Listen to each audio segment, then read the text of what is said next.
What's going on, guys? Today I'm going to tell you about the YEYIAN Pegasus 850 watt power supply. So let's go ahead and take a look. Now, in front of me is everything that is going to come with the power supply. Of course, you're going to get the power supply unit itself.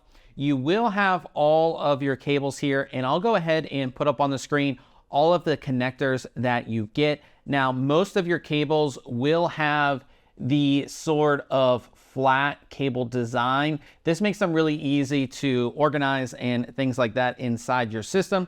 This is an ATX 3.0 power supply, so it does have the 12VH PWR power connector. Of course, this is for RTX 40 series graphics cards. 600 watts through this cable, single connection right from the power supply into your RTX 40 series graphics card. So you have that there.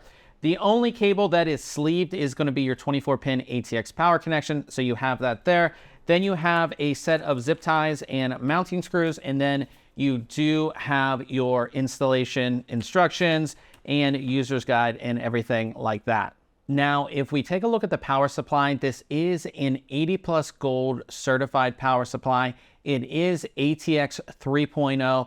and it is fully modular, so you only use the cables that you need here. Now, it's not all that big either, meaning that it's going to easily fit into pretty much any mid-tower out there. We do see some power supplies that are longer. This is like the normal size, which I definitely like. Now, on this side, it just says YEYIAN.